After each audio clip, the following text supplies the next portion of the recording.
परभणी येथे जिल्हा नियोजन समितीची महत्त्वपूर्ण बैठक पालकमंत्री यांच्या अध्यक्षतेखाली झाली। बैठकीत पायाभूत सुविधा, सिंचन, शिक्षण, आरोग्य, ग्रामीण विकास, रस्ते, पाणीपुरवठा तसेच नागरिकांच्या जीवनमानात सकारात्मक बदल घडवून आणणाऱ्या विविध योजनांचा आढावा घेण्यात आला। जिल्ह्याच्या प्रगतीला अधिक गती देण्यासाठी आवश्यक सूचना व निर्णय घेण्यात आले। यावेळी पाथरी मतदारसंघासह संपूर्ण परभणी जिल्ह्याशी संबंधित अनेक महत्त्वाचे प्रश्न ठामपणे मांडले। सोनपेठ, पाथरी आणि मानवत येथे महावितरण विभागातील उपअभियंतापदे रिक्त असल्यामुळे नागरिकांना व शेतकऱ्यांना मोठ्या अडचणींचा सामना करावा लागत आहे। या ठिकाणी तातडीने सक्षम आणि कार्यक्षम उपअभियंत्यांची नियुक्ती करण्यात यावी अशी जोरदार मागणी केली। तसेच जून महिन्यात झालेल्या अवकाळी पावसामुळे मानवत व परभणी तालुक्यात अनेक ठिकाणी पॉली हाऊस आणि पिकांचे मोठे नुकसान झाले आहे। बाधित शेतकऱ्यांचे पंचनामे पूर्ण झाले आहेत का, त्याची सद्यस्थिती काय आहे आणि त्यांना तातडीने आर्थिक मदत कशा पद्धतीने दिली जाणार याबाबत प्रशासनाकडून सविस्तर आढावा घेतला।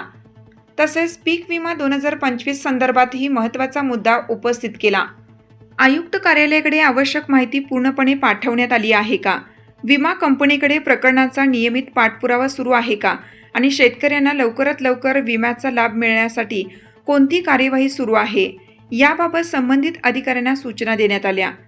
माझा ठाम विश्वास आहे की विकास हा केवळ आश्वासनांचा विषय नसून प्रत्येक नागरिकाच्या आयुष्यात सकारात्मक परिवर्तन घडवण्याचा संकल्प आहे। जनतेच्या विश्वासाच्या बळावर परभणी जिल्ह्याचा सर्वांगीण, संतुलित आणि शाश्वत विकास घडवण्यासाठी सातत्याने पाठपुरावा करत राहणार असून शेतकरी, युवक, महिला आणि सर्वसामान्य नागरिकांच्या प्रत्येक प्रश्नासाठी नेहमीच आवाज बुलंद करत राहीन। या बैठकीस माननीय पालकमंत्री सौ मेघनाताई बोर्डीकर, आमदार डॉक्टर रत्नाकर गुट्टे साहेब, आमदार सईद खान, जिल्हा परिषदेच्या अध्यक्षा लताताई वाकळे, जिल्हाधिकारी संजय सिंग चव्हाण, मनपा आयुक्त नितीनजी नार्वेकर, मुख्य कार्यकारी अधिकारी नितिशा माथुर, पोलीस अधीक्षक पंकज कुमावत तसेच विविध विभागाचे अधिकारी व कर्मचारी उपस्थित होते। कायदा लाईव्ह बातमीसाठी परभणी जिल्हा प्रतिनिधी शेख अजहर हादगावकर, संपादक सौदागर मोहम्मद रफी। ताज्या घडामोडी जाणून घेण्यासाठी कायदा लाईव्ह न्यूज या यूट्यूब चॅनलला सबस्क्राईब करा। बेल आयकॉनवर क्लिक करा। लाईक, कमेंट, शेअर करायला विसरू नका।